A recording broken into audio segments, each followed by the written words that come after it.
तुझे पता है हम जैसे अमीरों के लिए दुनिया का सबसे मुश्किल काम कौन सा है?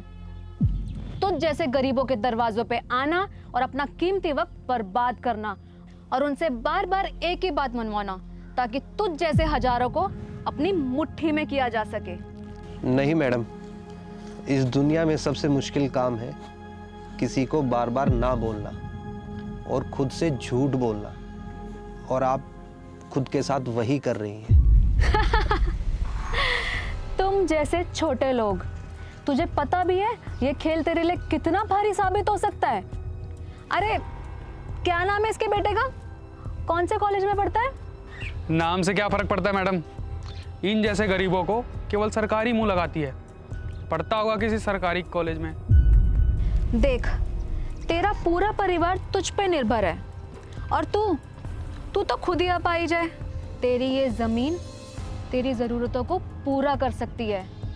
तेरा ये झूठा सम्मान और तेरी ये फौजी की वर्दी, इनसे तुझे कुछ भी हासिल नहीं होने वाला। अगर तुझे अपनी जिंदगी बेहतर बनानी है तो मेरी बात मान और ये पैसे उठा ले। मैडम, तुम्हारे लिए ये जमीन होगी, लेकिन मेरे लिए ये मेरी माँ है जो मुझे मेरे देश ने उसकी सेवा करने के लिए दी। ये जमीन मुझे याद दिलाती है कि मैंने अपने देश के लिए क्या खोया, क्या पाया है। और रही बात दौलत की, तो इस दुनिया की कोई भी दौलत मुझे ये जमीन बेचने पर मजबूर नहीं कर सकती।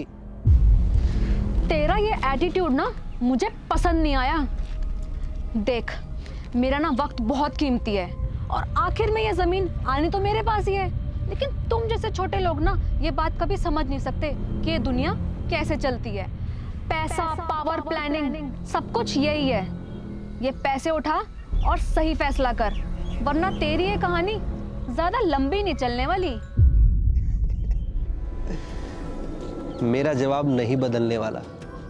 आज तुम अकेली आई हो, कल तुम अपने गुंडों को भेजोगी, मुझे डराओगी, धमकाओगी, हो सकता है मुझे मार भी डालो और मुझसे ये जमीन छीन लो। उन्होंने भी यही कहा था कि वो हमसे हमारा कारगिल छीन लेंगे, लेकिन इस पैर के अलावा वो कारगिल का एक पत्थर भी नहीं ले जा सके। ये मेरी फौज ने मुझे अच्छे से सिखाया है कि अपने हक के लिए लड़ो, किसी भी हालात में लड़ो। लड़ना? अबे तू मेरी मैडम के सामने खड़ा भी नहीं हो सकता, लंगड़ा कहीं का।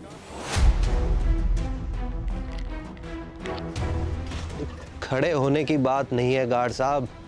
जब मेरे देश को मेरी जरूरत थी तो मैं एक पैर पे खड़ा था। अब तो बात मेरे परिवार की है, तो सोच मैं किस हद तक जा सकता हूँ। समझा कुछ अपने पति को। जिस रास्ते पे ये चल रहा है ना, वहां पर मौत लिखी है। मौत से डराना है ना तो किसी और को जाके ढूंढ। मेरा फौजी मौत को भी झुकाकर अपने कदमों में रख देता है, और जिस रास्ते पे चल रहा है ना, वहां पर मौत नहीं इतिहास लिखा जाता है। और अगर मौत आई भी तो वो भी इसे सलामी देकर जाएगी।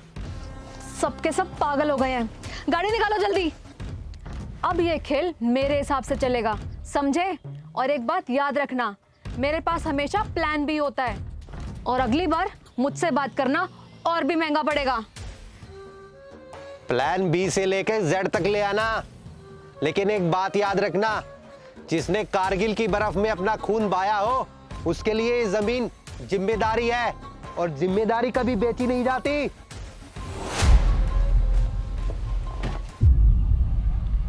मैंने सही किया ना? हाँ, अगर तुम जैसी साथ देने वाली और हौसले वाली पत्नी हो तो मौत क्या, दुनिया की कोई भी ताकत मुझे नहीं झुका सकती। मैं अपनी जमीन के लिए फर्ज पर था, हूं और रहूंगा।